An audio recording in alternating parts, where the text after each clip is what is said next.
ठीक है म्यूट कर दीजिए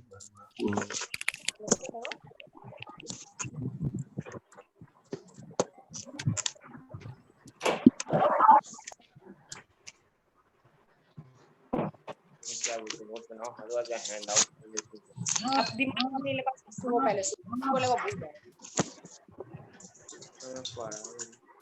Where's the test?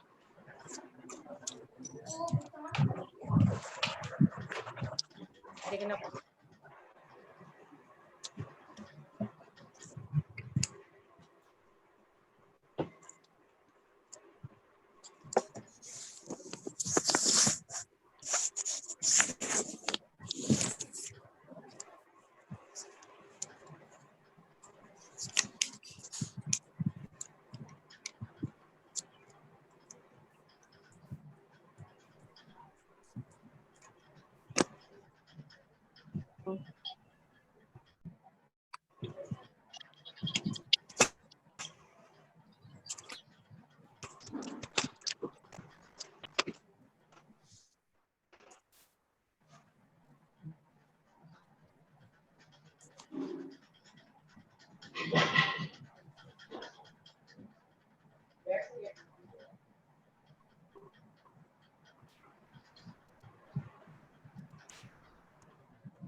क्योंकि ये सारी से लेकर सारी दिखा देगा उधर रिफिल भी एक साथ में खत्म हो गई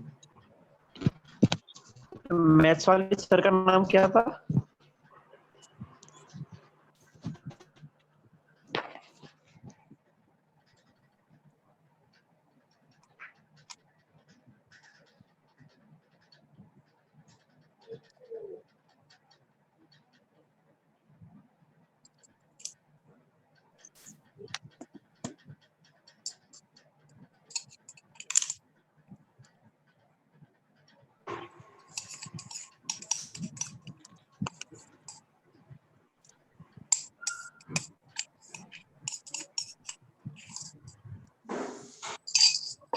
मैं रख एक बार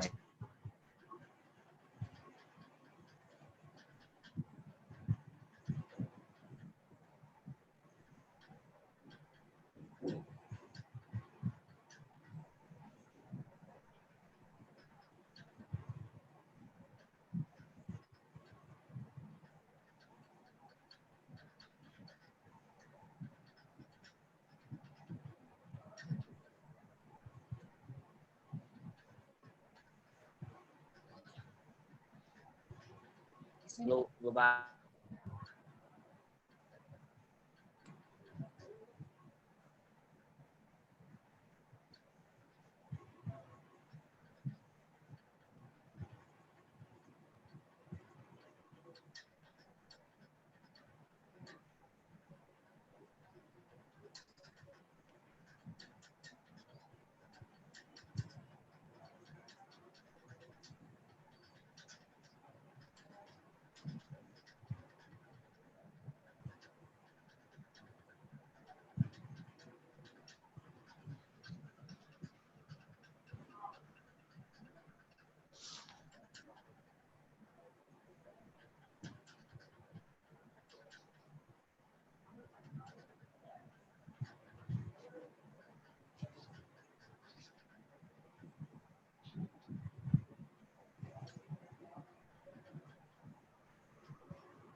Hello everyone. Hello. Hi. Am I audible? Cool. Very good. So my name is Neelmani Srivastav, NMS sir. Sir मैं अपनी तरफ से लगा रहा हूँ, आप चाहें तो एनएमएस भी बुला सकते हैं. It is your choice, always your choice कि आप एनएमएस आ रहा है एनएमएस जा रहा है ऐसे बोलते होंगे. मैं ऑब्वियसली आपका फिजिक्स का टीचर हूँ. शायद आप में से कुछ लोगों को मैंने 11th में आपने शायद कुछ वीडियो देखे होंगे. Yes, I just taught KTG and thermodynamics, a small portion of 11th class. Yes. So, आप बताएं मुझे पहले कि what are the problems you were facing? Just write down. I mean, I can read. I mean, even you cannot read others, but I can read yours.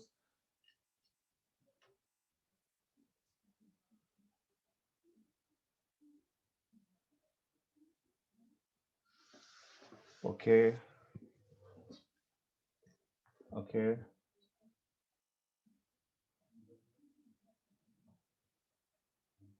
Okay. Okay.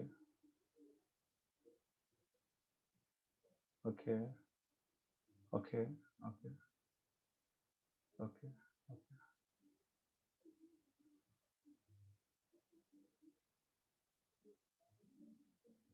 ठीक है. अब एक काम करेंगे. Just a request to you guys.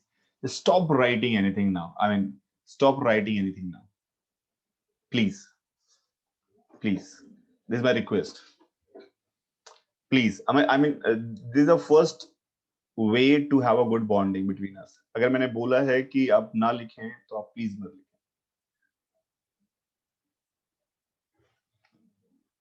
Thank you very much.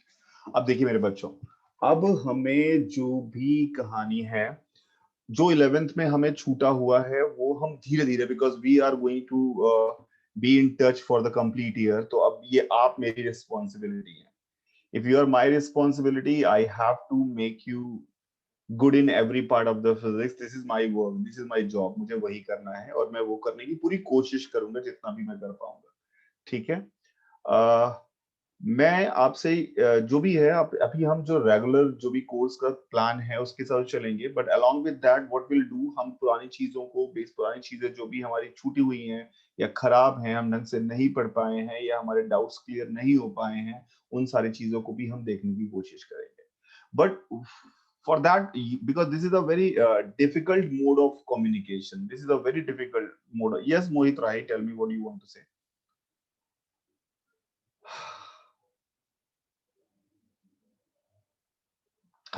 So I was telling you it is very difficult mode of communication because we all are not very habitual of this thing. मैं भी उतना अच्छा महसूस नहीं करूंगा, लेकिन हमें जो भी सिचुएशन है उसमें जो बेस्ट कर सकते हैं हमें करने की कोशिश करनी चाहिए. This is our aim. तो मेरे बच्चों, अभी जो भी है, अब हमारे पास एक्सक्यूजेस तो बहुत हैं, बट नोबडी विल आस्क कि भैया तुम क्यों फेल हुए. कोई तुमसे कभी नहीं पूछेगा तुम क्यों फेल हुए. फेल होने वाले को दुनिया हमेशा कहती कि हाँ मुझे पता है तुम इसलिए फेल हुए, बहाने बना रहे हो. तो हम बहाने बनाने का एक तरीका हो सकता है, पर अभी हमारे पास जो बेस्ट है, यस, बिल्कुल मैं आप सबसे कहूंगा, if you can afford to come mentally or physically, then you should come to Kota for offline class. It is a good decision. It would be a good decision. I really appreciate कि अगर ऐसा कर पाएंगे. Yes, obviously I'm not going to teach online only because मेरे लिए भी जैसे आपके लिए नया था ये ऑनलाइन पढ़ाना, मेरे लिए भी उतना ही नया है. शायद मैं उतना अच्छा जिस तरह से मैं पढ़ा सकता हूँ मैं उतना अच्छा नहीं पढ़ा पा रहा हूँ ऑनलाइन में, लेकिन फिर भी हम दोनों ही कोशिश करेंगे, दोनों ही कोशिश करेंगे, और हम दोनों जब कोशिश करेंगे तो हम डेफिनेटली किसी न किसी मुकाम पे पहुंचेंगे. ठीक है. What you have to do अभी, अभी अगर आपको मैं बोलूं कि आपको करना क्या क्या है. यस यस, तो हम बात करते हैं अभी. जो मेरे कुछ चीजें हैं मैं बात कर लूं आपको. What will do, we are going to start from SHM. हम एसएचएम स्टार्ट करने वाले हैं. After that, we'll take geometrical optics and then we'll go for the electrostatics and so on and so on. This is the way we are going to proceed. What are the हाँ हाँ, मैं कोशिश करूंगा अभी. Please मेरी बात को सुनने थोड़े समय. मैं सारी बातें कर रहा हूँ, शायद आपके जितने डाउट्स हैं वो सारे क्लियर हो जाएंगे अगर मेरी बात पूरी सुन लेंगे आप. तो थोड़ी देर सुनना कोशिश करते हैं. ठीक है. डेफिनेटली ऑनलाइन क्लास जो आपकी है, जब तक आप हैं, अगर आपके पास ऑफलाइन आने की पॉसिबिलिटी नहीं है तो ऑनलाइन क्लास चल रही होगी. And obviously I am going to take that class for sure. ये तो मुझे अभी तक पता है. दूसरा एक पॉइंट है कि अभी हमें क्या करना है. What is the best thing we can do. अभी हमारे पास मेरे बच्चों समस्याएं हैं. अभी हमारे पास जो भी 11th का बैकलॉग है, आप थोड़ा भूल जाइए कि 11th का बैकलॉग है. Just start afresh. थोड़ा बहुत बेसिक जहां जरूरत पड़ रही होगी आप मुझसे पूछ लीजिएगा, सर ये बात आप, क्योंकि कुछ चीजें जैसे मैं बेसिक न्यूटन्स लॉ आ रहा होगा, बेसिक काइनेमेटिक्स आ रही होगी, तो आई विल डेफिनेटली assume कि you guys must be knowing that. But still, if you find that sir I am not clear about it, तो without any hesitation ask me. आप मुझसे पूछ लीजिएगा. और उसमें अगर आप मुझसे पूछेंगे मैं कोशिश करूंगा उसको समझाने की, और नहीं तो मैं आपको बताऊंगा कि कैसे उस चीज को आप सही कर सकते हैं. ठीक है. दूसरा, अगर हम जो पढ़ाई कर रहे हैं अभी, हमारे पास रेसेस होंगी, शीट्स होंगी और SCB. And races SCB sheet के अलावा on the basis of your performance, I will not advise it to everyone. We can go for another book like IAE Rodo also. But only if you find it कि हाँ मेरे पास time बच रहा है, मेरा काम हो गया है. अदरवाइज मैं आपको एक बात बताता हूँ. कल मेरे पास कुछ बच्चे, मैं उनको पढ़ाता नहीं था, पर कुछ बच्चे मुझे बाहर ऐसे मिल जाते हैं और मुझसे पूछ रहे हैं कि सर मेरा 11th, जैसे आपके बैच का ही था कोई, आपके बैच का मतलब आपके ईयर का ही बच्चा था. उसने कहा 11th मेरी खराब हो गई थी, मैं नहीं कर पाया. अब मैं वापस से सही कर रहा हूँ, मैंने ये चैप्टर सही कर लिए हैं, और लेकिन ये चैप्टर सही करने के बाद भी मेरे जब पेपर में सवाल आता है तो मुझसे सवाल इसके भी नहीं हो पा रहे हैं, क्या दिक्कत है. मैंने कहा आपने कौन से चैप्टर कंप्लीट कर दिया. उसने कहा सर मैंने सर्कुलर मोशन कंप्लीट कर दिया फॉर एग्जांपल. मैंने कहा सर्कुलर मोशन की शीट आपने लगा ली. उसने कहा हाँ सर शीट लगा ली. फिर मैंने उसमें का शीट निकाली और आपको मैंने उससे शीट में एक सवाल पूछा कि इस सवाल को कैसे करते हैं, मुझे समझाइए कि क्या हो रहा है, मुझे समझाइए कि क्या हो रहा है यहाँ पर. तो वो कह रहे इसमें ये फॉर्मूला लगा देंगे, ये ऐसे कर देंगे. देखिए, अगर आप फिजिक्स को इस तरह से पढ़ेंगे कि इसमें ये फॉर्मूला लगा देंगे, इसमें ये कर देंगे, इसमें वो कर देंगे, तो आप बिलीव करिए आप सिर्फ उतने ही सवाल लगा पाएंगे मेरे बच्चों जितने के सॉल्यूशन मैं आपको दिखाऊंगा और आपने उनको याद कर लिया होंगे. If you really want to excel, if you really want to do well, believe me, after completing only exercise O1 or S1 is more than sufficient for any particular chapter. It is more than sufficient, but it should be done in a way that you understand the concept of each and every question. Each and every question. Please ध्यान से समझिए. Atul, we will get the, मैं आ रहा हूँ, please मेरी पूरी बात को सुन लें. ठीक है. इसके अलावा शायद आपको बताया भी गया होगा कि आपका जो पुराना छूट गया है उसके आपको रिवीजन क्लासेस वीडियोस जो हैं वो उसके आपको अवेलेबल होंगे और आप उन वीडियोस को देख सकते हैं. उनका मटेरियल भी साथ में होगा, तो डेफिनेटली ये सारी चीजें आपको मिल रही होंगी, तो आप उनके साथ काम कर रहे होंगे.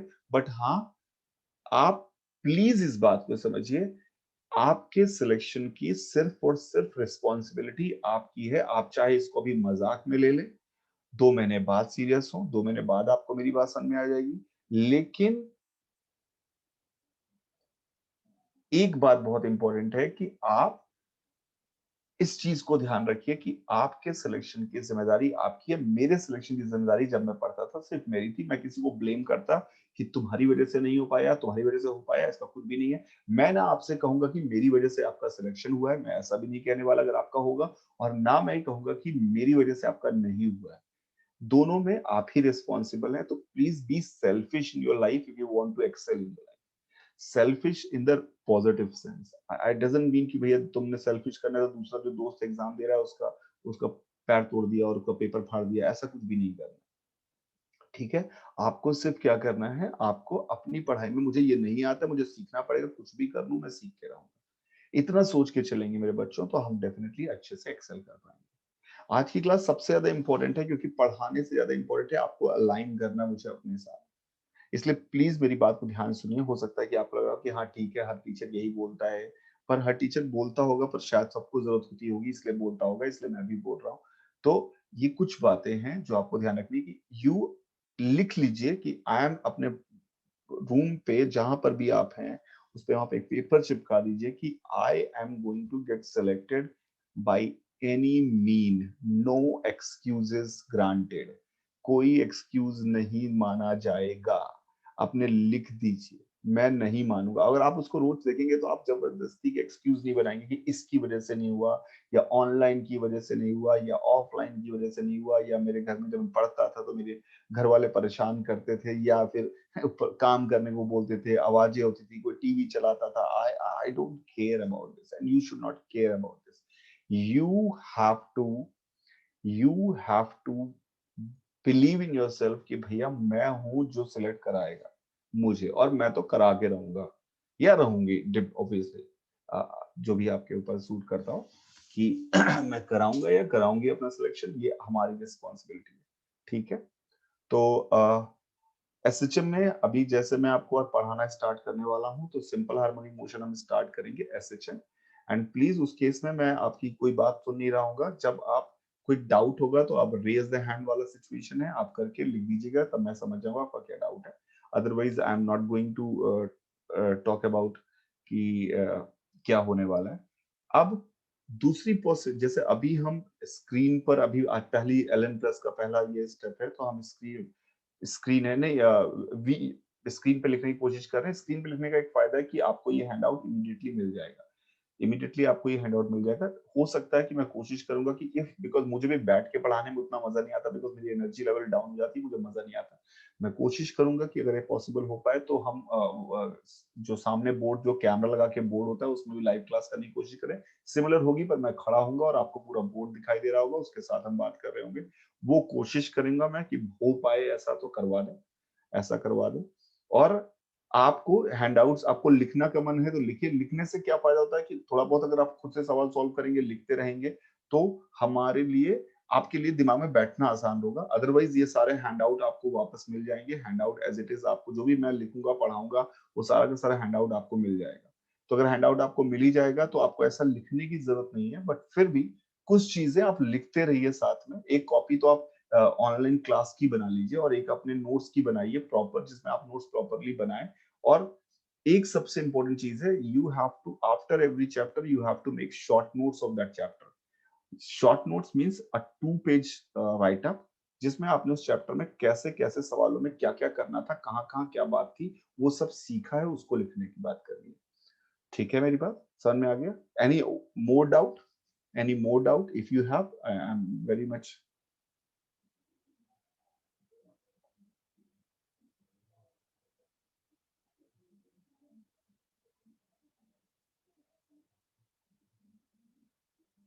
ओके ओके ओके ओके, ठीक है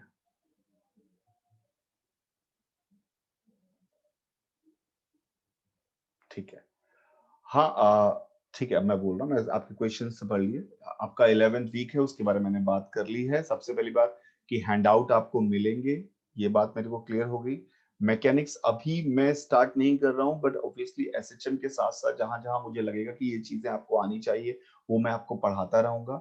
नोट्स बनाने के लिए आपको क्या करना है वो मैंने बोला कि आपको जो मैं बोल रहा हूँ आप अपनी कॉपी पे खुद सॉल्व करने की कोशिश कीजिए, क्योंकि मैं आपको समय दिया करूंगा कि आप सॉल्व करिए। उसके अलावा अगर आपको फाइनली, तो ये हैंडआउट आपको एज इट इज मिल जाएगा जो मैं पढ़ाया हूँ। ठीक है, जो हैंडआउट में अब जो मैं पढ़ाऊंगा वो आपको हैंडआउट की तरह मिल जाएगा। और 11th, देखिए 11th का आप अभी समस्याएं छोड़ दीजिए, अपने दिमाग से हटा दीजिए कि 11th का क्या, अभी हाल फिलहाल कुछ दिन when we will be on the line तभी हम काम कर पाएंगे। और पूरा का पूरा हमारा पढ़ाई तभी अच्छे से हो पाएगी जब हम थोड़ा लाइन पे आ जाएंगे। एक बार सिंक्रोनाइज हो गए हम तो हम 11th वाली कवर भी 11th वाली चीजों को भी कवर अप कर लेंगे। आपका वीक है 11th या स्ट्रांग है 11th, वो सब सही किया जा सकता है। 1 year is more than sufficient for IIT JEE preparation if you are literally interested to get into it. अगर आप नहीं चाहते हो, सिर्फ बातें कर रहे हो तो अलग बात है। अगर आप सच में चाहते हो कि you want to get selected then obviously it is more than sufficient. तो आपको डरने की जरूरत नहीं है, ठीक है। और जो भी ऑफलाइन क्लास अगर आपकी चल रही है, अगर आपने अपना ऑफलाइन में एडमिशन ले रखा है तो आप बिल्कुल वहां पे क्लास करिए, वही बेटर है। और I cannot guarantee that I cannot guarantee, to be very honest, कि the same pattern will be followed there or here, because my way of teaching would be slightly different with somebody else, and और या फिर मैं कहूँ कि उनकी मुझसे थोड़ी डिफरेंट होगी, जो भी हो, पर शायद मैच ना करे। माय नेम, मैं फिर से अपना नाम बताता हूँ, मेरा नाम है, किसी ने पूछा इसलिए मैं फिर से बता दे रहा हूँ। My name is Nilmani Shrivastava, NMS, you can call me NMS. Am I audible to all of you? Yes. अच्छा, आज एक काम करते हैं। आज मैं सबसे पहले ऐसे देखिए, एक आया ना, आपको क्या क्या चीजें, अब एक काम करिए, नोट्स बनाइए। हाँ हाँ, अब एक नोट्स बनाइए कि पढ़ाई कैसे करनी है। आज हम यही काम करते हैं, एक नोट्स बनाते हैं अपन कि आज हम पढ़ाई कैसे करनी है, इस बात का नोट बनाते हैं। सबसे पहली चीज जो है, the first foremost thing is reading capability. Reading capability 99% लोगों के पास ये नहीं होती है और उनको लगता है उनको फिजिक्स नहीं आती है। रीडिंग कैपेबिलिटी ना होना, आप सवाल पढ़ के ही नहीं समझ पाते। ये फिजिक्स का एक रूल है, फिजिक्स के सवालों का। इफ यू अंडरस्टूड क्वेश्चन, अगर आप समझ गए हैं सवाल को, that means 70% question solve, 70% solve हो गया है। हाँ, 70% क्वेश्चन सॉल्व हो गया। तो रीडिंग कैपेबिलिटी एक सबसे बड़ा प्रॉब्लम है जो लोगों को समझ में नहीं सही करते हैं। वो सिर्फ सब सवाल लगाते रहते हैं कि सर मैंने ये शीट लगा ली, मैंने ये किताब लगा ली, मैंने वो बुक लगा ली, मैंने ये बुक लगा ली, वो क्या कर लिया, ये कर लिया। इन सबसे कुछ नहीं हुआ। अब इसको कैसे बढ़ाएंगे? तो व्हाट यू कैन डू, आप क्या कर सकते हैं, if you can afford a good book, और आप खरीद सकते हैं। जैसे मैकेनिक्स के लिए, भले मैं ऑब्वियसली आपको लगेगा कि ये मैं बहुत हायर लेवल की बुक सजेस्ट कर रहा हूँ, बट स्टिल मैं कह रहा हूँ आप हीरो मत बनिएगा, दिखाइएगा मत किसी को कि मैं क्लैपनर पढ़ता हूँ या मैं ये बुक पढ़ता हूँ। आप सबसे पहला स्टेप HCV, और उसके बाद अगर आप पढ़ गए HCV, उसके बाद क्लैपनर। HCV आप खरीदिए या होगी ऑब्वियसली आपके पास, आप उसके चैप्टर को थॉरोली पढ़िए और रंग दीजिए उसको, इस लाइन का ये मतलब है, and speak out and try to explain it to someone कि भैया इसका मतलब ये होता है, इसका मतलब ये होता है। आपको देखिए जब बहुत सारे लोग जिन्होंने आईटी दिया था, जो अभी आज अच्छे टीचर्स भी हैं, जब वो आईटी जेई दे रहे थे तो वो सब्जेक्ट से घबराते थे और हो सकता है उसके कारण उनका सिलेक्शन भी ना हो, और आज वो सब्जेक्ट के टीचर है। रीजन, क्योंकि जब आप पढ़ाते हैं किसी चीज को, आप समझाते हैं किसी चीज को तो सेम चैप्टर ही पढ़ाया जाएगा अभिषेक। तो जब आप पढ़ाते हैं किसी चीज को, जब आप किसी को समझाते हैं तो वो आपके दिमाग में अच्छे से बैठ जाती है। If you can not explain anything तो आपको समझ में आई भी नहीं है, तो वो आपको समझ में आई नहीं है, ठीक है। तो एससीवी और क्लैपनर ये है रीडिंग कैपेबिलिटी बढ़ाने के लिए। क्या करना है आपको? आपको बुक रीडिंग करनी है, किताब पढ़नी है। किताब मतलब सवाल, एक एक थ्योरी पढ़नी है। कौन सी? वो चैप्टर जो आपने नहीं पढ़ा हुआ है। What you have to do, आपका पहला काम है, टेक अ वीक पर जो इलेक्ट्रोस्टैटिक्स का चैप्टर है, इलेक्ट्रोस्टैटिक्स का धीरे धीरे पढ़िए। एक दिन में एक पेज पढ़िए, 2 पेज पढ़िए। इलेक्ट्रोस्टैटिक्स के चैप्टर जो हैं उसको पढ़िए और समझने की कोशिश करिए। दिस इज योर होमवर्क, ये पूरे वीक। 15 मिनट पढ़िए, 10 मिनट पढ़िए, कोई फर्क नहीं पड़ता, लेकिन इसको पढ़िए। एससीवी इलेक्ट्रोस्टैटिक्स आप वहां पर उठाइए और उसको पढ़ना स्टार्ट करिए। इलेक्ट्रोस्टैटिक्स, एसएचएम तो भी मैंने स्टार्ट कर दिया, मैं उसको पढ़ने को नहीं कहूंगा, पर मैं इलेक्ट्रोस्टैटिक्स आपसे कह रहा हूं कि पढ़ने की कोशिश करिए। Just not for me, just not for anybody else. आप ऐसे पढ़िए कि मैं इससे पढ़ूंगा कि मुझे उसके बाद एससी वर्मा के सारे सवाल मैं खुद लगा लूंगा समझ के, ठीक है। दूसरा इसको बढ़ाने का, क्लैपनर वो लोग जिनको लगता है कि एससीबी वो पढ़ चुके हैं, वो एससीबी पढ़ लेते हैं आसानी से, वो क्लैपनर पढ़ सकते हैं। Otherwise it is not very much recommended. High level जबरदस्ती की किताब है, कोई फायदा नहीं है। पर जिनको अब तक किसको कितनी भूख है मुझे नहीं पता, पर कम से कम इतना काम है। अब इसका सेकेंड काम, जब आप एक्सरसाइज सवाल लगा रहे हो, एक्सरसाइज लगा रहे हो, अभी इनिशियल लेवल पे एक्सरसाइज सॉल्व कर रहे हो, चाहे पुरानी हो चाहे नहीं हो, एक्सरसाइज सॉल्व कर रहे हो, हर सवाल में, हर सवाल में given that or to find out an idea to solve, इन 3 लाइनों पर लिखिए, सोचिए मत, लिखिए, ये 3 लाइनें लिखिए। जब भी कोई सवाल आपके सामने आए, जब भी कोई सवाल आपके सामने, देखिए अगर आप सिलेक्ट होना चाहते हैं, अदरवाइज आप जो कर रहे हैं करते रहिए। अगर आप सच में सिलेक्ट होना चाहते हैं तो मेरी बात को समझिए, मैं इस बात को समझने की कोशिश करिए। क्या करें, सवाल जो आपको हो गया, सॉल्व हो गया, नहीं हुआ ठीक है, आपसे जो सवाल, जैसे कठिन सवाल आया और आपसे सॉल्व सॉल्व नहीं हो रहा है, आपको लग रहा है फॉर्मूला बेस नहीं, कुछ तो गड़बड़ है, कुछ तो अलग है, और अगर आपने पहले बिल्कुल प्रैक्टिस नहीं की है, तो आप हर सवाल के लिए काम करेंगे। गिवन दैट, क्या दिया हुआ है सवाल में, क्या फाइंड आउट करना है, और तुम्हें क्या लग रहा है कि कैसे होगा, इसके बारे में लिखिए। बिलीव मी, एक एक्सरसाइज कंप्लीट अगर आपने थॉरोली कर ली तो it is more than sufficient for the whole book. आपको शायद पूरी किताब करने की जरूरत ना पड़े, पूरी शीट करने की जरूरत ना पड़े, उससे ही सारा काम चल जाए।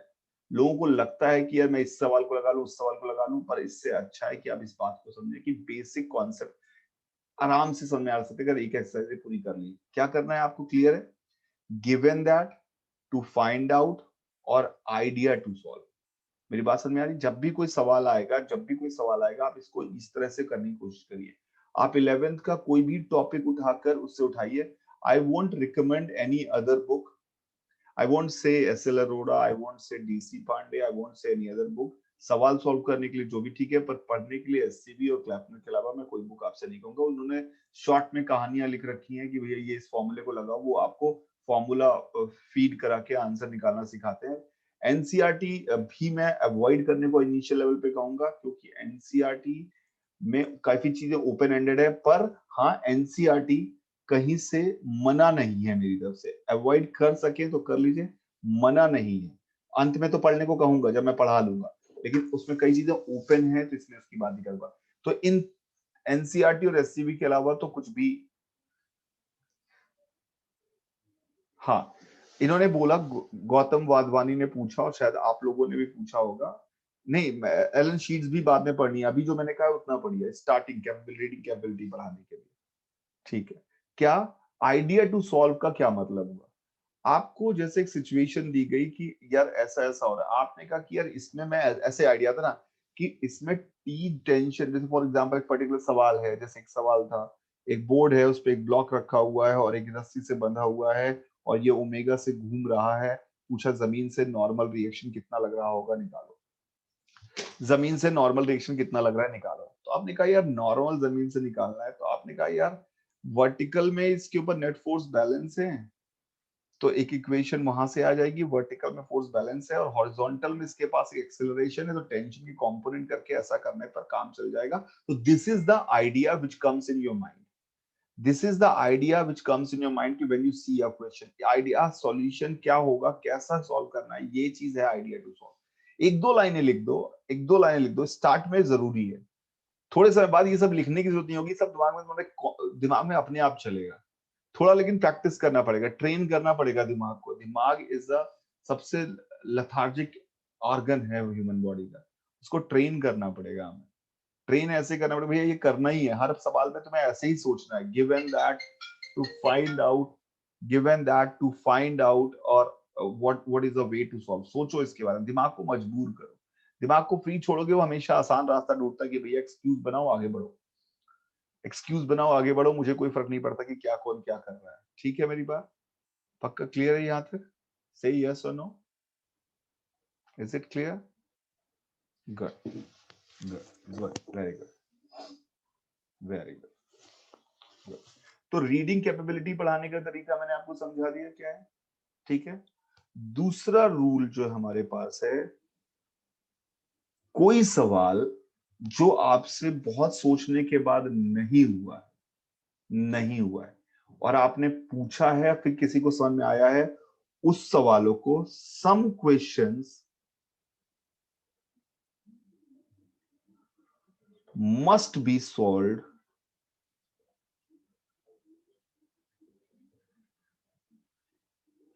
इन प्रॉपर फॉर्मेट। मतलब साफ सुथरा ये दिया हुआ है, ऐसे है, इस तरह की सारी चीजें लिखते हुए प्रॉपर फॉर्मेट में लिख कर सॉल्व करें। जैसे मुझे याद है कि जब जेई में तैयारी करता था तो जो सवाल अभी टाइम वाइम के चक्कर में मत रहो प्रणय, जितना सवाल में समय लगे उतना दो। तुम्हें लग रहा है कि भैया मेरे बस का नहीं है, मैं नहीं कर पाऊंगा, तो छोड़ो, नहीं तो समय दो। अभी अभी ज्यादा ये मत सोचो कितना समय देना चाहिए, 1 घंटा में 25 सवाल करने हैं, मशीन बन के 1 घंटे में 25 सवाल करने हैं, एक भी हो नहीं रहा साला, तो फायदा क्या है? 1 घंटे में 1 सवाल करो, हो तो जाए कम से कम। ठीक है, जब क्वेश्चन नहीं सॉल्व हो, ऐसे कोई क्वेश्चन आते हैं नहीं सॉल्व हो, तो उसके बाद उसका सॉल्यूशन पूछो और उसको प्रॉपर फॉर्मेट में उसको लिखने की कोशिश करो। ठीक है, क्लियर है क्या मेरी बात? पक्का? गुड, ये बात क्लियर हुई मेरी। साक्षी, मैं आईटी कानपुर से पास आउट हूँ, आपने पूछा इसलिए बता दिया, पर उससे कोई फर्क नहीं पड़ता मैं कहाँ से पास आउट हूँ, मैं पढ़ाता ठीक हूँ। Question must be solved in proper format. ठीक है, वॉइस तो यार मेरी पूरी तरह से, मैं बोल रहा हूँ, आ रही चाहिए, मुझे लगता है। मैं अपनी बटन बंद कर लेता हूँ भाई। ठीक है, हाँ, तो जो भी क्वेश्चन आपको मुश्किल लगे और आपसे सॉल्व नहीं हुए, उनको आप प्रॉपरली वो लिखें, उनको वापस से पूरा प्रॉपर सॉल्व करें। मैं जब जी की तैयारी करता था तो यही काम किया मैंने, कि जो सवाल मुझसे नहीं लगते वही सवाल मैंने जब पूछे सर से, उसके बाद मैंने उस सवाल को प्रॉपरली सॉल्व किया और मुझे लगा अच्छा, अगली बार इसके आसपास से भी कोई गुजरेगा सवाल तो हम उसको सही कर सकते हैं। ठीक है, अब हम बात करते तीसरी बात, जो है हमारा करंट टॉपिक का बैकलॉग नहीं होना चाहिए। अब हमारे पास इतना टाइम नहीं है कि इसको बैकलॉग नहीं होना चाहिए, नहीं होना चाहिए। Do you understand Hindi? You guys understand Hindi? हाँ, करंट टॉपिक का बैकलॉग नहीं होना चाहिए। बैकलॉग नहीं होना चाहिए यानी कि अब इसमें बहाने मत करना कि अभी जो टॉपिक चल रहा होगा उसको मैं कैसे सही करूं, उसको सही करना, उसका होमवर्क प्रॉपरली करना, उसके सवाल लगाना, उसका सब कुछ काम देना, ये तो बैकलॉग नहीं होना चाहिए। और दूसरी बात, अगर मैं आपसे 20 सवाल दे रहा हूं और आपको लग रहा है कि मेरी स्पीड कम है, सर मैं 20 सवाल है, मेरा पूरा दिन बीत जाता है, मैं कैसे करूं, मैं समझ नहीं पा रहा हूं, तो आप मेरे होमवर्क का या किसी भी होमवर्क का आधा कर लीजिए। पेन मत लो, दिमाग में जितना लोड लोगे कि अब मैं क्या करूं, मेरे से होमवर्क नहीं हो रहा है, मैं फिर से सलाह लूं, इससे पूछूं उससे पूछूं, कोई फायदा नहीं होगा। सब कहा कहेंगे बेटा कोशिश करनी पड़ेगी, तुम्ही को यही सब कहानी बोलेंगे। आप आधा काम करो, आधा काम करो। बिलीव मी, अगर आप बिना पेन के आधा काम करेंगे तो आपका समय 80% काम करने का हो जाएगा। अगर आप पेन के साथ काम करेंगे तो आपसे 50% भी नहीं होने वाला।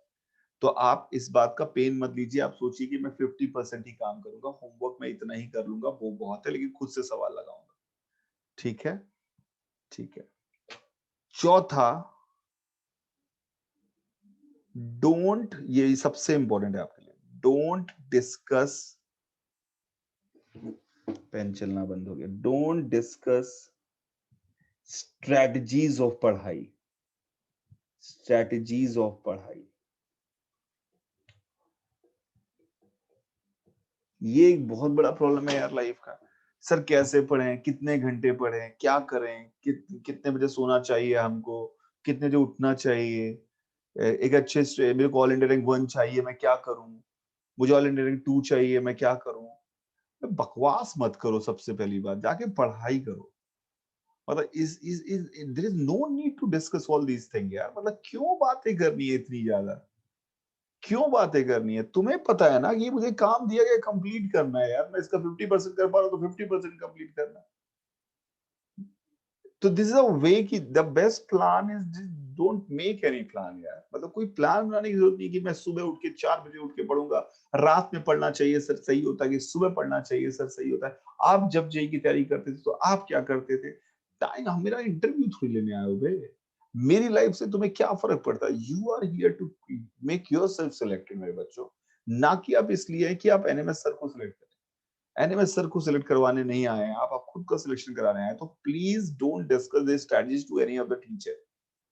मैं अपने स्टूडेंट्स को नहीं चाहता कि वो ये सारी बातें करें कि कैसे पढ़े, कितने घंटे पढ़े। अरे कितने घंटे पढ़े, जितने घंटे तुम्हारा मन कर रहा हो बे पढ़ने का।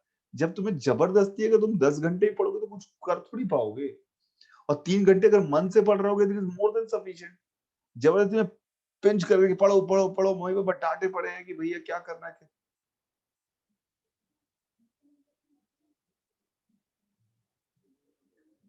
ठीक है, मेरी बात समझ में आ गई? Good. So you need not to discuss all this stuff to anybody else. You not need not to discuss all this stuff. Good. अगली बात, point number 5. Point number 5. हाँ केवल Singh, I appreciate that you don't understand Hindi. I totally appreciate this concept, but obviously the language we are going to use is mix. Yeah.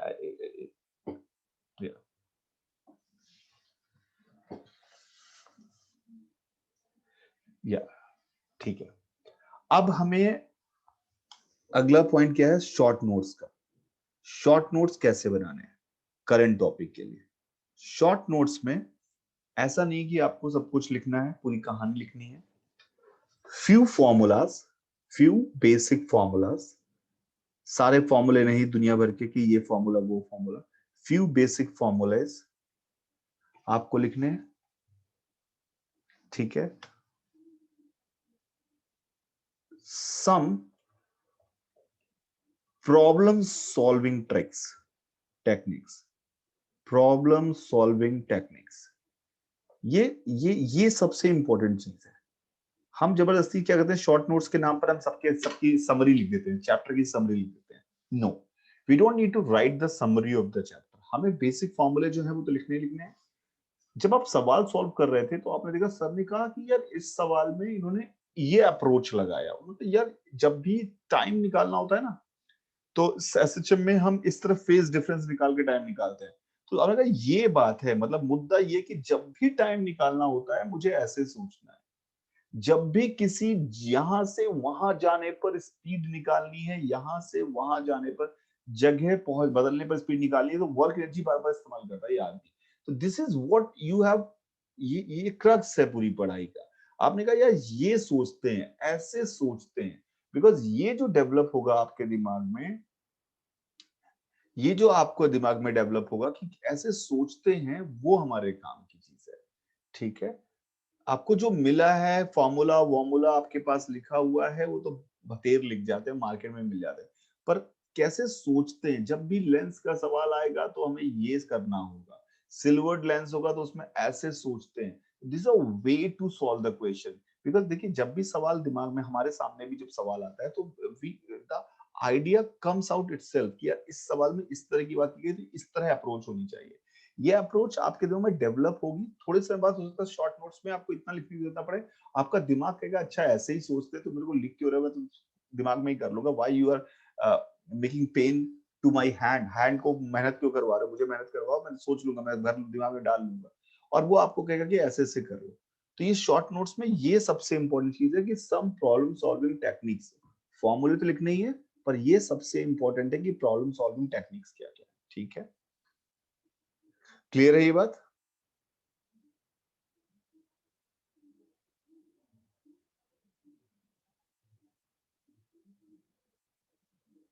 Good. और ये notes आपको अपनी पढ़ाई से बनाने, किसी बुक से नहीं बनाने हैं, कहीं से नहीं बनाने हैं, ये हम जो पढ़ रहे होंगे और आपने जो रीडिंग की होगी उसके कॉम्बिनेशन से अपने बनाने हैं। आपने कोई हो सकता है कोई सवाल मैंने अच्छा कराया, कोई सवाल आपने कहीं पढ़ा हो सॉल्यूशन में, आपने कहा ये सवाल जो सर ने नहीं सोचा था पर ये एक बढ़िया सवाल है, मुझे समझ में आया, तो मैं इसको लिख लेता हूँ कि यार इस तरह का सवाल आएगा तो मैं ऐसे करूंगा। ठीक है, अगला अगला don't worry about your 11th class. 11th class के बारे में बहुत मत सोचो, उससे अच्छा है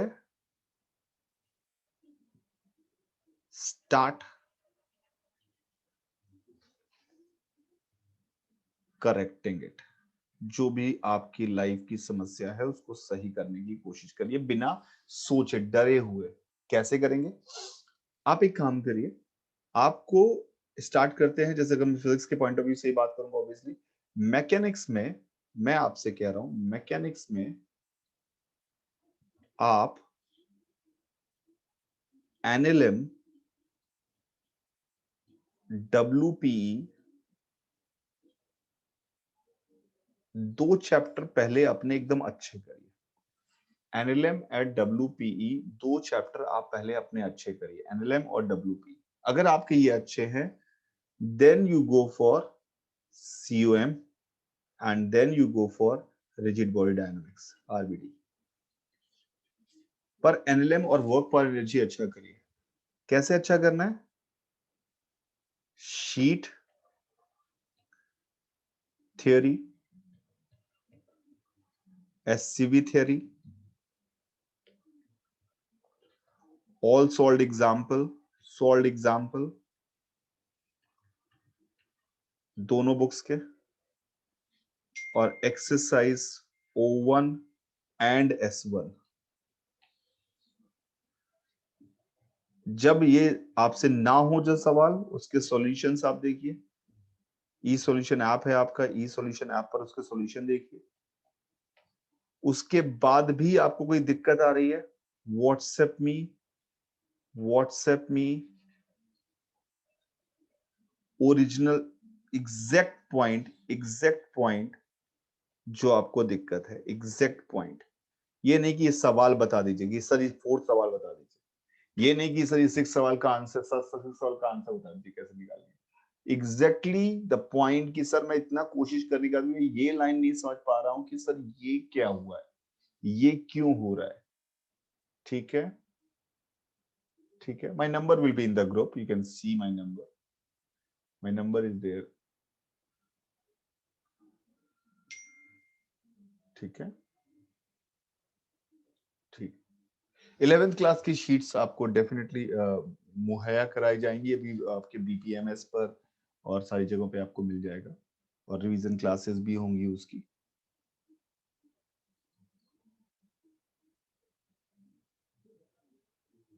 ठीक है, I'll write my number, you just note down my number 935155। इतनी बहस करने से अच्छा मैं नंबर दे दूं कि आप ढूंढें, मैं ढूंढूं।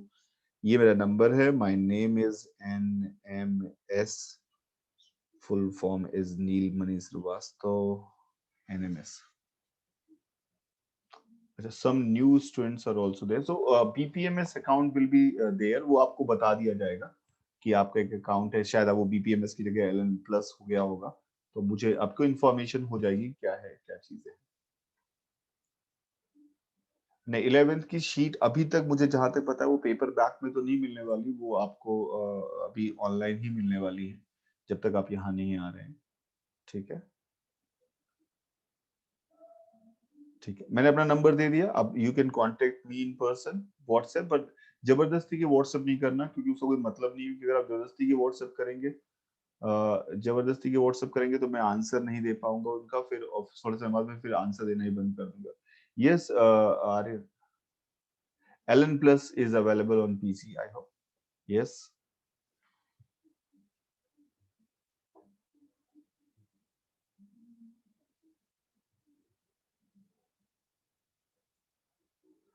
आई एसएचएम का जैसे इन्होंने बहुत बढ़िया बात बोली प्रियंका ने कि सर मैं अभी भी शॉर्ट नोट्स कैसे बनाएंगे इसमें कंफ्यूज हो रही हूँ। तो मैं क्या करूंगा, एसएचएम कंप्लीट करने के बाद मैं इसके शॉर्ट नोट्स मैं खुद बना के आपको दूंगा। एसएचएम के शॉर्ट नोट्स मैं खुद बना के आपको दूंगा और मैं कहूंगा कि ये एक चैप्टर का शॉर्ट नोट्स है, इसके बाद आपको नेक्स्ट चैप्टर से आप खुद बना सकते हैं। Is it okay with you guys? Good good good, ठीक है। तो ये कुछ बातें हैं जो आपको ध्यान रखनी है, घबराइए मत, you are going to get it. आप आराम से अगर आप कोशिश करेंगे तो आप सिलेक्ट होने वाले हैं, लेकिन कोशिश आपको ही करनी है और कोई आदमी नहीं है जो आपको सिलेक्ट करा सकता है आपके अलावा, ठीक है। अब थोड़ा सा पढ़ते हैं, थोड़ी देर पढ़ेंगे, पूरी देर नहीं पढ़ेंगे, थोड़ी देर पढ़ते हैं। आज का जो हमारा जब चैप्टर स्टार्ट होने वाला है, the name of the chapter is simple harmonic motion, SHM. SHM पढ़ने से पहले कुछ चीजें, हमें कुछ बेसिक बातें पता होनी चाहिए, उनके बारे में हम बात करेंगे। सबसे पहली चीज है periodic motion. Periodic motion, do you understand periodic motion? Periodic motion का क्या मतलब होता है?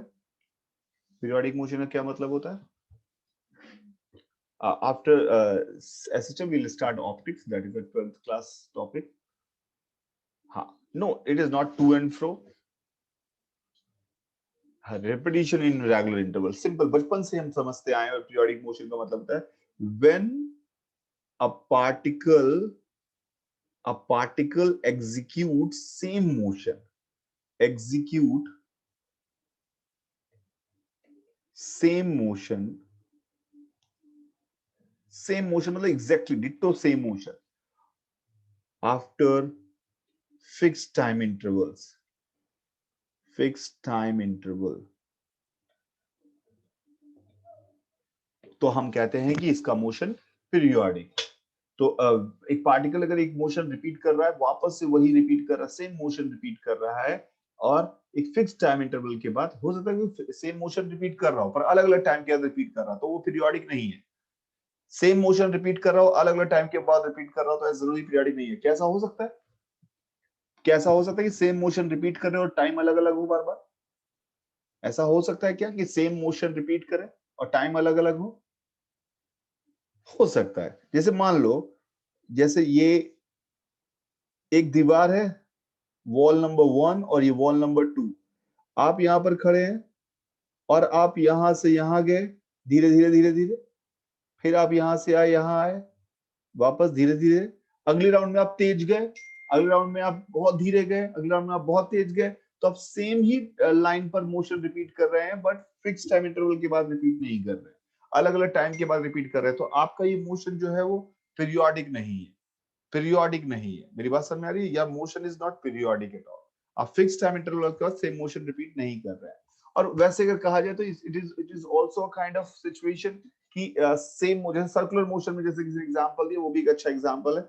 सर्कल में अगर आप घूम रहे हैं और आपके पास अल्फा है, अल्फा यानी यू हैव एक्सेलरेशन, आपके पास अल्फा है, तो पहला चक्कर आप कम समय में लगाएंगे, दूसरा चक्कर आप जल्दी लगाएंगे, तीसरा चक्कर आप और जल्दी लगाएंगे। इसका मतलब आप मोशन तो सेम ही रिपीट कर रहे हैं, लेकिन अलग अलग टाइम के बाद वापस रिपीट कर रहे हैं। पहला अगर 1 घंटे में हुआ था, तो अगला आधे घंटे में, अगला 15 मिनट में, अगला 10 मिनट में, अगला 5 मिनट में, अगला 2 मिनट में, अगला 1 मिनट में, यानी क्योंकि you have alpha. Yes, non uniform circular motion अगर हम बात कर रहे हैं, बिल्कुल।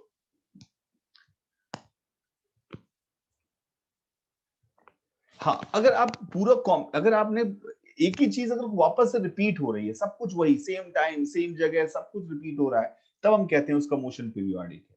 दिख जाएगा भी, जैसे कि अब जो ये फिक्स टाइम इंटरवल है, ये जो फिक्स टाइम इंटरवल है जिसके वो रिपीट करता है, इस फिक्स टाइम इंटरवल का एक नाम है। What it is called? It is called, क्या कहलाता है इसको, क्या कहते हैं? Time period. टाइम पीरियड, इसको टाइम पीरियड कहते हैं। फिक्स टाइम इंटरवल को कहते हैं टाइम पीरियड। जो ये रिपीट कर रहा है उसको हम टाइम पीरियड कहते हैं, ठीक है।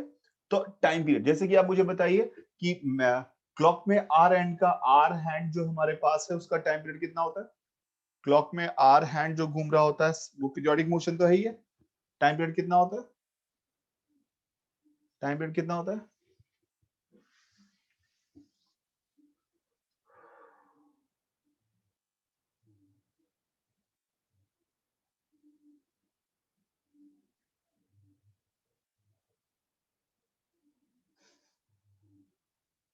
अगर मैंने आपकी ये चैट ना सबको ओपन कर दी होती तो आज बहुत सारे लोग शर्मिंदा हो रहे होते।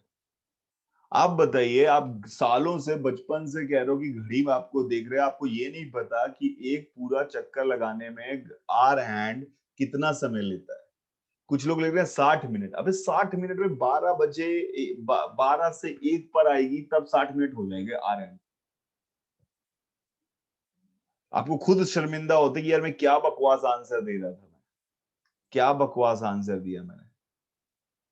कुछ लोग 24 घंटे में लिख रहे हैं, 24 घंटे लगते हैं बे आपकी घड़ी की सुई को आर एंड को वापस आने में। 12 से वापस 12 में आने में 24 घंटे लगते हैं।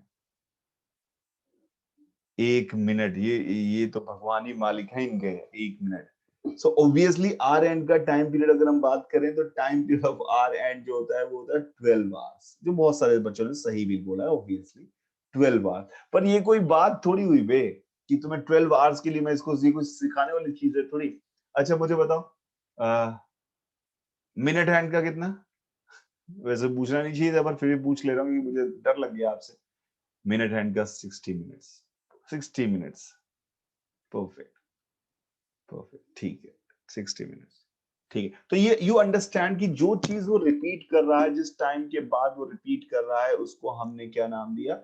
उसको हमने नाम दिया कि वो हमारा टाइम पीरियड है, वो फिक्स टाइम इंटरवल का टाइम पीरियड है। ठीक है, अगर मान लो एक सर्कल में कोई पार्टिकल ऐसे घूम रहा है, सर्कल में ऐसे पार्टिकल घूम रहा है कांस्टेंट ओमेगा से, आर रेडियस के सर्कल में कांस्टेंट ओमेगा से घूम रहा है। ओमेगा पता है हमें क्या होता है?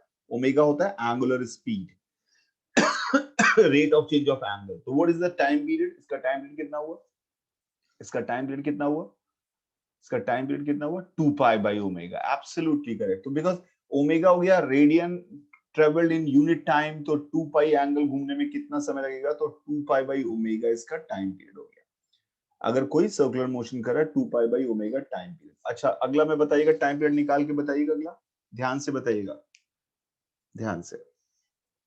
एक ब्लॉक है, उसको v स्पीड से यहां मैंने फेंका, सामने एक दीवार है, ई इलास्टिक कोलिजन है इक्वल टू 1 है, ये लेंथ l है। क्या ये पीरियोडिक मोशन करेगा? क्या ये पीरियोडिक मोशन करेगा?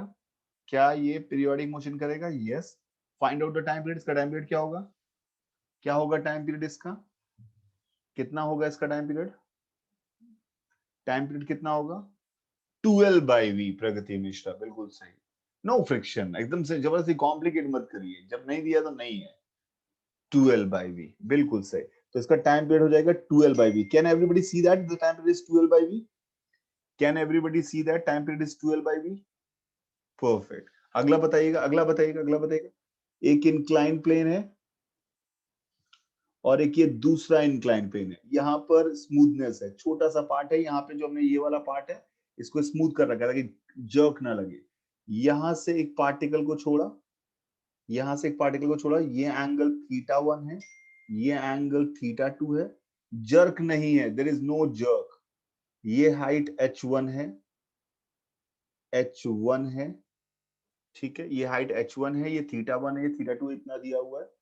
प्लीज ध्यान से, no friction anywhere, no jerk anywhere. क्या होगा इसका मोशन? क्या ये पीरियोडिक होगा कि नहीं होगा? कहीं कोई जर्क झटका नहीं है, कोई फ्रिक्शन नहीं है। क्या ये इस इंक्लाइन से नीचे उतरेगा, फिर ऊपर दूसरे वाले पे चढ़ेगा, फिर वहां से नीचे उतरेगा, फिर इस पे चढ़ेगा? क्या ये पीरियोडिक है? क्या ये पीरियोडिक है? Yes it is periodic, seems to be periodic. हमें पीरियोडिक दिख रहा है, सब कुछ रिपीट कर रहा है, पीरियोडिक है। Can any of you can give me the time period? अगर आपने निकाल दिया तो मैं कम से कम इतना क्लियर हूं कि काइनेमेटिक्स तो आपको अच्छे से आती है। अगर आपने मुझे इतना भी कर दिया कि इसका टाइम पीरियड निकाल के बता दिया कि कितना होगा, तो मैं समझ जाऊंगा कि आपको काइनेमेटिक्स तो कम से कम बढ़िया से आती है। H1 को H ही ले लेते हैं, अगर आपको दिक्कत है H1 लिखना है तो H1 लिख लेते हैं, H लिख देता हूं मैं, चलिए H लिख देता हूं।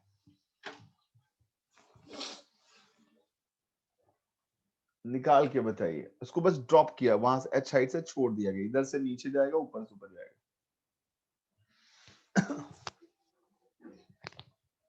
अच्छा मुझे बताइए ये किस, इधर इस वाले इंक्लाइन प्लेन में किस हाइट तक पहुंचेगा?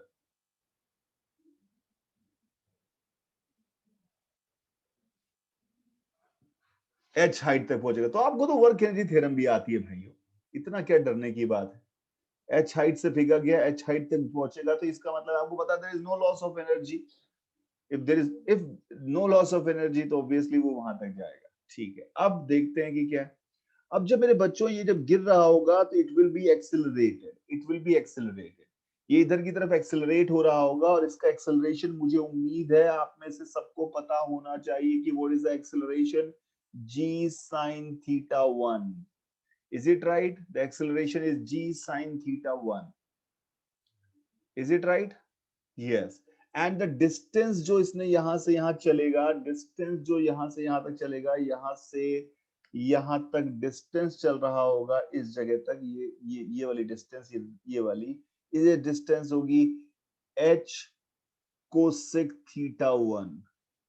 चेक करिए, क्या ये डिस्टेंस जो ब्लू वाली है, क्या वो h कोसेक थीटा 1 है? h कोसेक थीटा 1 है।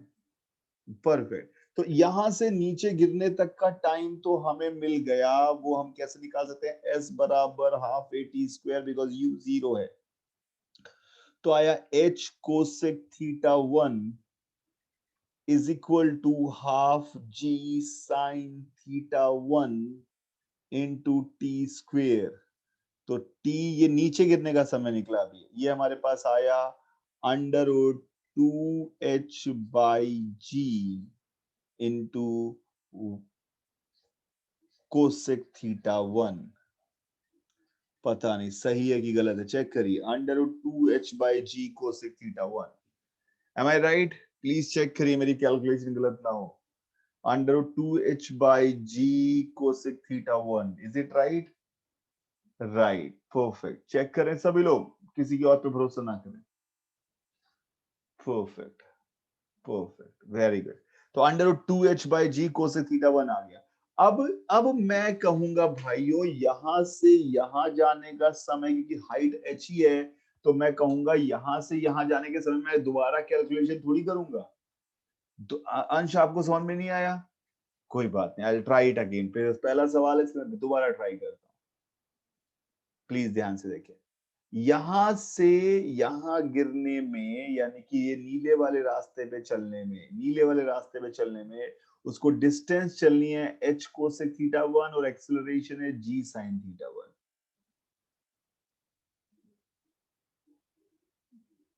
g साइन थीटा 1 आता हूं मैं वो, देखो आपकी बात पे।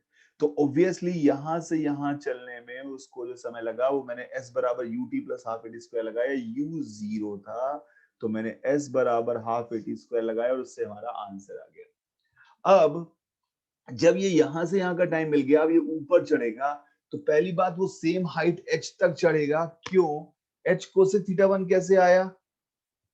ये h है, ये थीटा 1 है, तो ये आपका राइट एंगल ट्रायंगल में कोसेक थीटा 1 की वैल्यू कैसे निकाल लेंगे? कोसेक थीटा 1 की वैल्यू कैसे निकालेंगे? कोसेक थीटा 1 h ये है, ये परपेंडिकुलर है, ये हाइपोटेनस है, तो p upon h is sine theta 1, तो h upon p is sine cosec theta 1। तो h बराबर p, हाई, हाँ, कोसेक थीटा 1। Okay, good. तो ये हमारा t निकल गया। ये कौन सा t निकला मेरे बच्चों? ये वो समय है जब वो नीचे गिरा।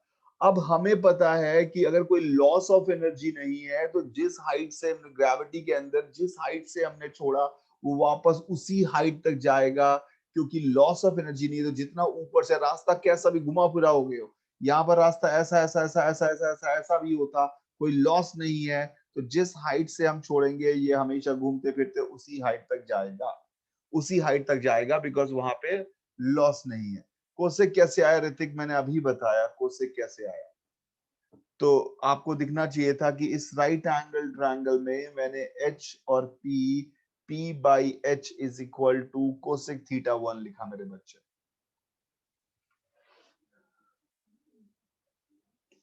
This is what I am telling you, Udit Sharma.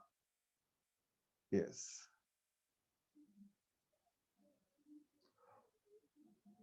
Yes, जिसने भी रेज किया हैंड, यस, जिसने भी रेस किया है वो अपनी बात बोले, क्या कहना चाहता है। ताकि उसका डाउट क्लियर हो। पहले सवाल में तो मैं सबके दुनिया भर के सबके डाउट क्लियर करूंगा यार। I can't leave it like that. G sine कहां से आया, अस्मित सिंह ने पूछा। जी साइन थीटा कहां से आया? देखिए कोसेक, कोसेक कहां का सक्षम, डिस्टेंस का। देखते हैं, चलिए कोई बात नहीं। आज पहला सवाल है भाइयों, तो मैं पूरी ताकत लगा के समझा। ये आपका, ये हाइट h है, ये थीटा 1 है, तो ये हाइट, ये लेंथ कितनी होगी, ये लेंथ कितनी होगी, ये हम कैसे निकालें?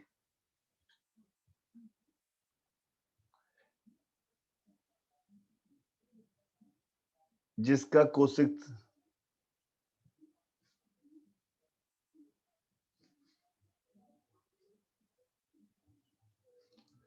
ठीक है, यहां तक क्लियर है। Acceleration due to gravity downward था जी, ये एंगल थीटा था, तो जी का कंपोनेंट जो इसको नीचे गिराएगा वो हो गया जी साइन थीटा। अब आया, अच्छा मैं, कई लोग इसमें हो गए होंगे कि यहां से h को, यहां तक ठीक है, s बराबर half a T square h cosec theta is equal to half G sine theta T square. अब ये साइन थीटा 1 जब नीचे आया तो वो कोसेक स्क्वायर थीटा 1 बन गया। तो मैंने थोड़ा स्टेप खा गया, मुझे लगा थोड़े थोड़े तेज हैं। टी स्क्वायर की वैल्यू हुई 2h by ji cosec square theta 1। तो टी की वैल्यू हमारे पास आ गई अंडर रूट, जो मैंने यहां लिखा हुआ है। Now clear? Of course it is not the time period. अभी तो मुझे वहां जान ही नहीं दिया आप लोगों ने। तो ये तो वो समय हुआ मेरे बच्चों जब वो यहां से नीचे गिरा।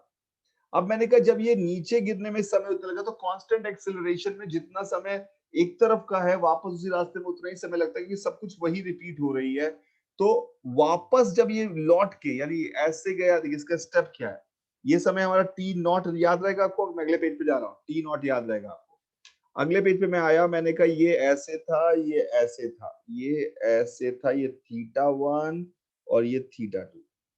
इसका रास्ता हमारे पास का था, ये ऐसे ऐसे ऐसे ऐसे ऐसे नीचे आया, फिर ऐसे ऊपर गया, ऐसे नाचते हुए नहीं जा रहा है, पर सेम हाइट तक, ये ऐसे ऊपर गया, फिर ये उसी रास्ते पे लौट के आया, और ये फिर उसी रास्ते पे लौट के गया। हमने सिर्फ, यानी ए से, ए पॉइंट से बी, बी से सी, सी से वापस बी, बी से वापस ए, हमने ए से बी का समय निकाला था। ए से बी का समय निकाला, वो हमारे पास आया था 2h by ji cosec theta 1, cosec theta 1।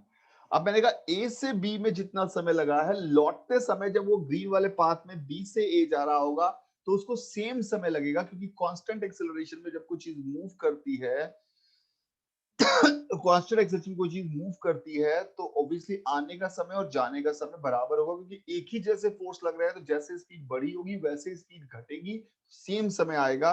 यानी कि टी ए बी जो है वही टी बी ए बी है।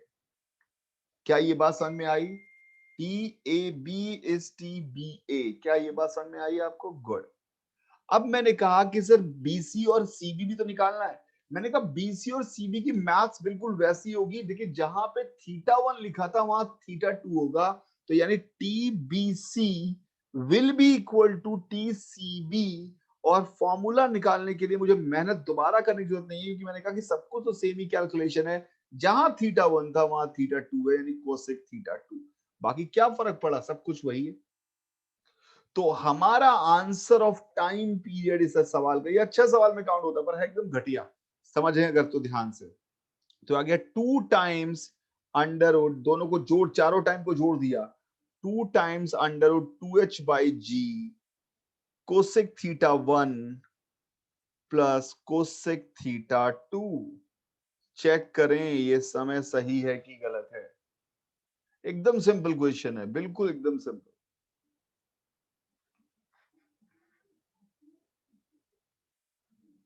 गुड गुड, ठीक है। अब मैं आपको दे रहा हूं एक सवाल, अब आप ध्यान से करिएगा, कांस्टेंट एक्सेलरेशन वाला है, ध्यान से करिएगा, ध्यान से, ठीक है।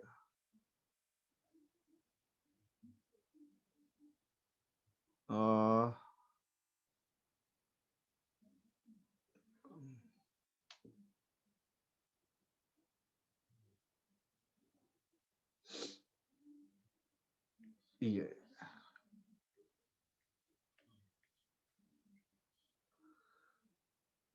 एक ब्लॉक है मास m का, ये एक दीवार है, ये एक दीवार है, दो दीवारों की डिस्टेंस l है, ठीक है।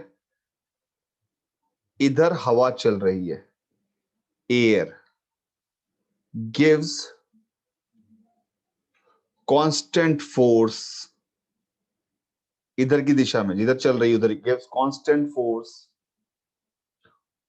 ऑफ F, F का कांस्टेंट फोर्स दे रही है, नो फ्रिक्शन, नो फ्रिक्शन, यहां पे ब्लॉक को छोड़ा गया। बताइए, is it periodic, is it periodic, और if it is, what is the time period? Yes, it is periodic.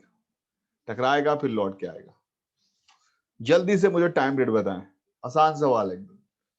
E1 है, ऑफ कोर्स E1 है, इलास्टिक कोलिजन है। इलास्टिक कोलिजन मतलब जिस वेलोसिटी से टकराया उसी से लौटेगा। Yes, give me the time period.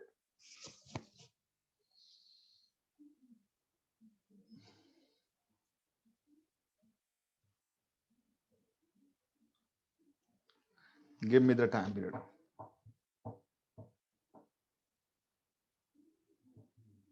हाँ, मुझे नहीं पता यार, सपोज करे गुंजन, आपको सोचना पड़ेगा यार, आपको सोचना पड़ेगा क्या होगा। वेलोसिटी तो दी नहीं है बे कृष्णा जैन, कहां से वी आ गया? वी तो दिया ही नहीं है, जबरदस्ती का वी। तुम्हारा मतलब कोई पूछे पापा का नाम क्या, पापा मतलब दिया ही नहीं है, अननोन का आंसर अननोन के टर्म में देगा बे, वेलोसिटी तो दी नहीं।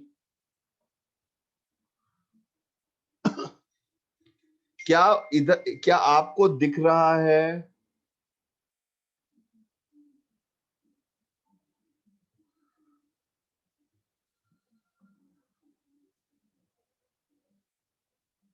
कि इसके पास, इस ब्लॉक के ऊपर अगर मैं देखूं तो इसके ऊपर इधर एक F का फोर्स लगेगा? इसका मतलब इस ब्लॉक के पास इधर की तरफ एक एक्सीलरेशन होगा F/m का। पहले उसकी स्पीड बढ़ेगी, 0 से बढ़ती जाएगी और यहाँ पे आके टकराएगा, फिर वो उसी स्पीड से, जिस स्पीड से टकराया है उसी स्पीड से वापस लौटेगा, और फिर उसकी स्पीड घटना स्टार्ट हो जाएगी। तो फॉरवर्ड मोशन में उसकी स्पीड बढ़ी है, फॉरवर्ड मोशन में उसकी स्पीड बढ़ी है, तो समय निकालने के लिए मैंने s बराबर ut प्लस हाफ at² लगाया फॉरवर्ड मोशन में। s की value l, u0 half into F/m into t², तो t हमारे पास आ गया 2ml/f का अंडरहुड। बहुत ही बढ़िया, 2ml/f का अंडरहुड। क्या आप गारंटी दे पा रहे हैं कि जितना समय आने में लगा उतना ही जाने में लगेगा?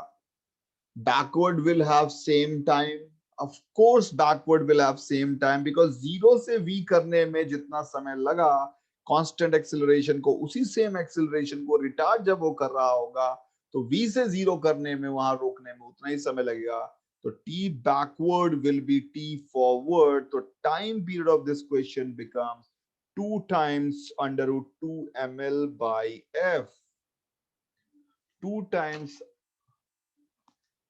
yes, air is opposing na, that's why air is giving constant force. हाँ, किसी ने पूछा सर आपको कैसे पता? मुझे नहीं दिख रहा भाई साहब कि सेम समय लगेगा। मैंने कहा ठीक है, कोई बात नहीं, आपको नहीं दिख रहा। तो अब मैंने मान लिया इसका t टाइम बाद इसकी वेलोसिटी v हुई है, v।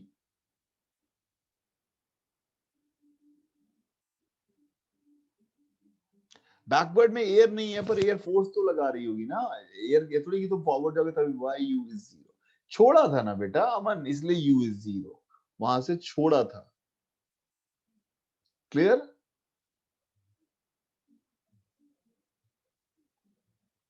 ठीक है, अब देखते हैं। अब मान लिया भाई इन लोगों का मुझे नहीं दिख रहा सर कि वो वापस में सेम समय लगेगा, मुझे तो प्रूव करके दिखाओ। मैंने कहा चलो भाई थोड़ी मेहनत कर लेते। ठीक, तो बैकवर्ड, ये फॉरवर्ड गया बाहर में, बैकवर्ड पे, फॉरवर्ड तो हो गया भाई इतना समय, बैकवर्ड देखते हैं। बैकवर्ड देखते हैं। बैकवर्ड मोशन में ब्लॉक के पास इनिशियल वेलोसिटी कुछ v है। क्या ये इनिशियल वेलोसिटी है? क्या ये इनिशियल वेलोसिटी है? हाँ ठीक है, मुझे पता नहीं है v की वैल्यू कितनी है, मुझे नहीं पता, पर v है ये तो पता है। उसके बाद फोर्स, लेकिन हवा का फोर्स तो इधर ही लग रहा है, फोर्स हवा का इधर ही लग रहा है, तो F/m का एक्सेलरेशन बैकवर्ड है, यानी कि स्पीड कम होगी, स्पीड कम होगी। क्या समझ में आया आपको कि स्पीड कम होगी? नहीं संस्कार, मुझे आपका मैसेज नहीं मिला। क्या स्पीड कम होगी? गुड। अब उसकी स्पीड कम हो जाएगी। अब मैंने कहा कि भैया कैसे, तो पहले मैं v कैसे निकालूं। मैंने कहा सर v, ये जो t नॉट मान लेता हूं इस वाले टाइम को, सर ये t नॉट निकालने के लिए मैंने कहा v बराबर 0 प्लस F/m t नॉट। क्या सही है? पहले जो जो टकराने से पहले स्पीड होगी वही v होगी, और वो u प्लस 80 से आ गई।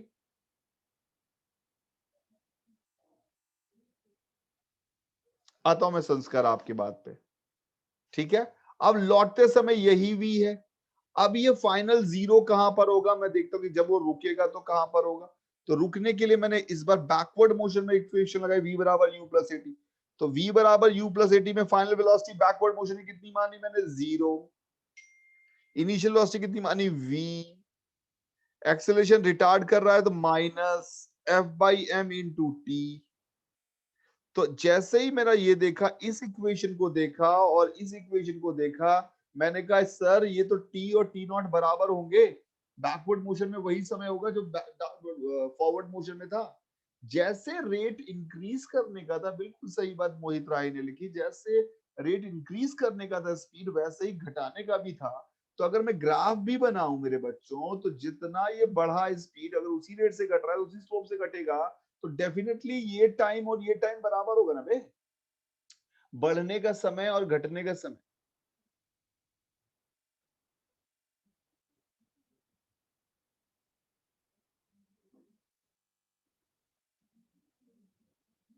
Yes, and they will travel the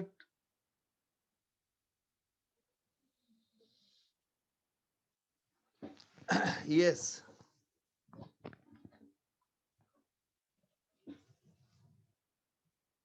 ठीक है। अब आज की क्लास की एक लास्ट बात, ऑसिलेटरी मोशन। ऑसिलेटरी मोशन क्या होता है? ऑसिलेशंस क्या होते हैं? पीरियोडिक सर में आ गया, ऑसिलेटरी मोशंस क्या है? ऑसिलेटरी मोशन की परिभाषा, ऑसिलेटरी मोशन की परिभाषा, परिभाषा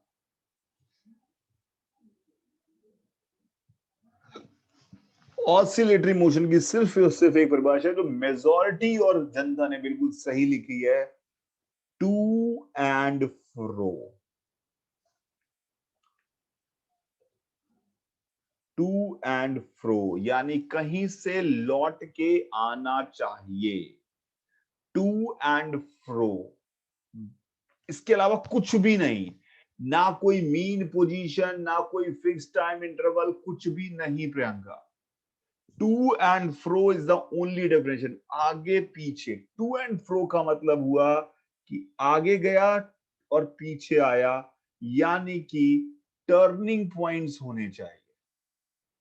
टर्निंग पॉइंट, टर्निंग पॉइंट समझ में आता है?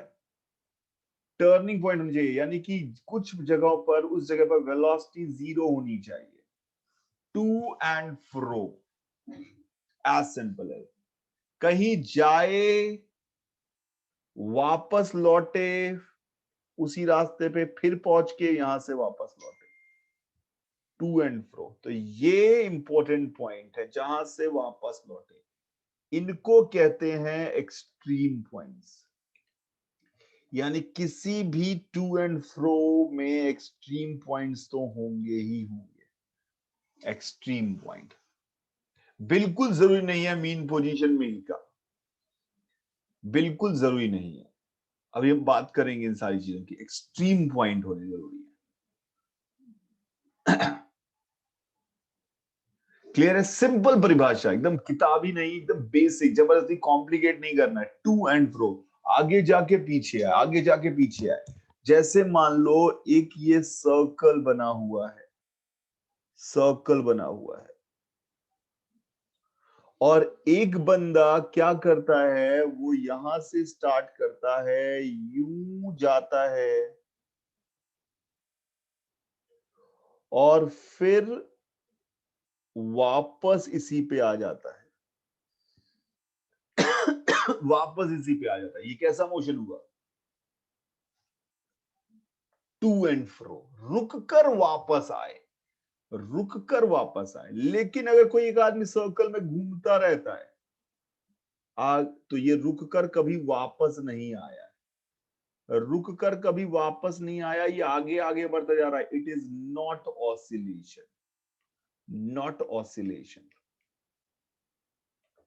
रुक कर वापस आएगा तभी ऑसिलेशन कहलाएगा, नहीं तो ऑसिलेशन नहीं कहलाएगा।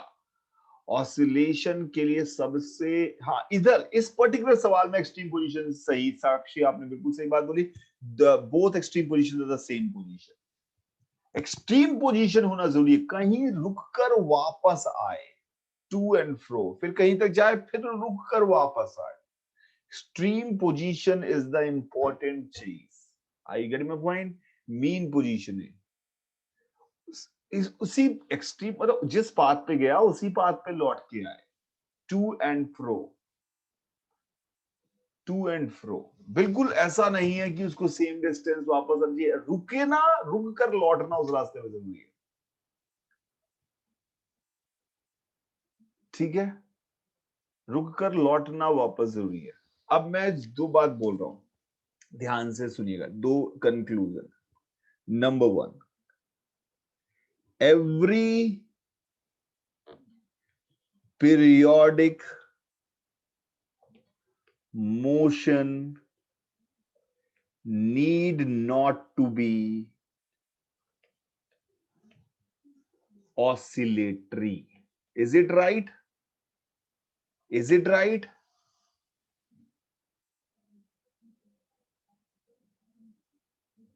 Yes. SHM ऑप्टिक्स और उसके बाद इलेक्ट्रोस्टैटिक्स, जिसको भी ऑर्डर समझ में नहीं आया तो मैं उसके लिए बोल रहा हूं। बिल्कुल एग्जांपल्स है हमें।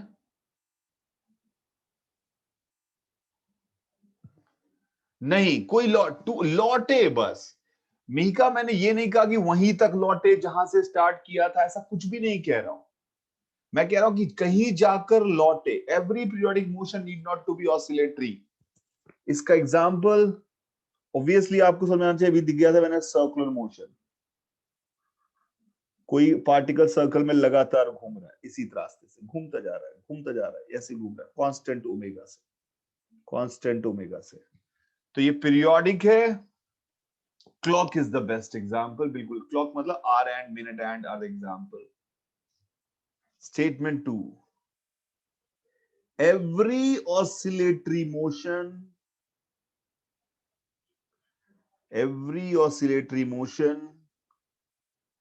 can you complete this statement? Can you complete this statement? Every oscillatory motion. Can you complete it for me?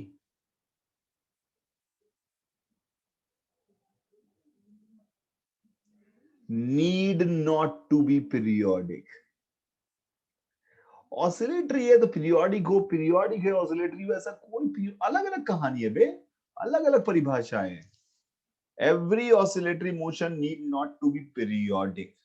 It may be periodic, it may not be periodic. It need not to be periodic. Similarly, periodic motion need not to be oscillatory, oscillatory motion need not to be periodic. Yes. तो ये दो बातें हैं. अब oscillatory में जबरदस्ती की जितना मैंने कहा ना, उसके अलावा कुछ भी याद नहीं रखना है. क्या कहा मैंने सिर्फ ये कहा कि भैया ऑसिलेटरी का मतलब है टू एंड फ्रो, लौटना चाहिए. अब देव ने पूछा इसका एग्जाम्पल, वही तो मेरे को आपके लिए छोड़ना था. आप सोच के मुझे बताएंगे कोई ऐसे ऑसिलेटरी मोशन की बात, कहीं से गूगल करिए, कुछ करिए, कुछ भी करिए, आई डोंट केयर, कि ऑसिलेटरी मोशन हो और पीरियोडिक ना हो, विद रीजन मुझे बताएं कि भाई साहब ऑसिलेटरी मोशन है, पीरियोडिक नहीं है. Yes, I will teach everything.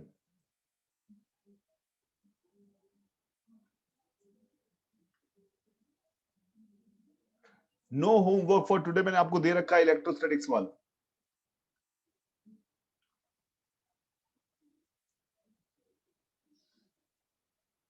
नहीं, उसी पॉइंट पे वापस आना कुछ नहीं बोला मैंने. लौटना चाहिए, उसी पॉइंट पे वापस आना कुछ नहीं बोला मैंने.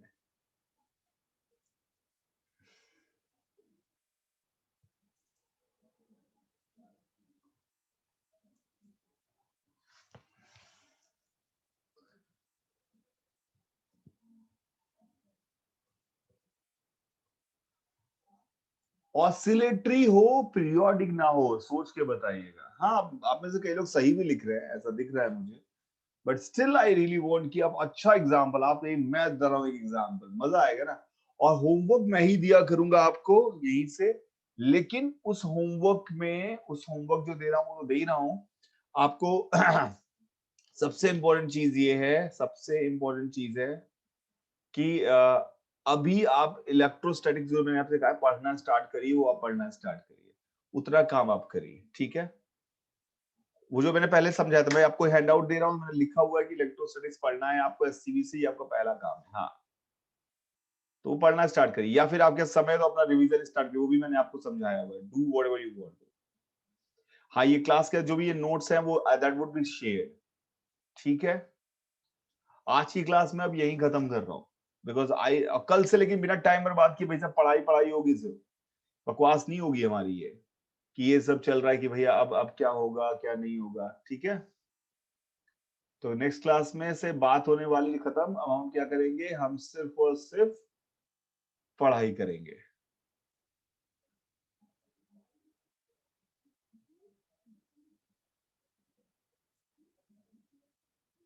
You will get the sheets by yourself, वहीं पे अकाउंट में आपके आ जाएंगी. हाँ, नोट्स बाद में बना ले, क्लास से कोई जल्दीबाजी नहीं है, बिल्कुल कोई जल्दीबाजी नहीं है. क्या डाउट है दीपिका मीना आपका?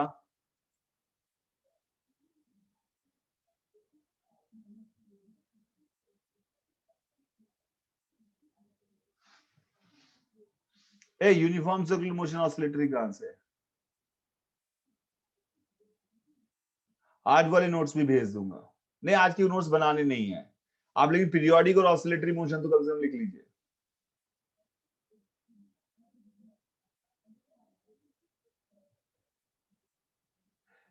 नोट्स आप अपने हिसाब से बनाइए, मेक योर ओन नोट्स. आप पीरियोडिक मोशन ऑसिलेटरी मोशन की बेसिक परिभाषा लिखिए बस. मैं आपको ये तो भेज ही दूंगा. ठीक है, एंजॉय योर लाइफ.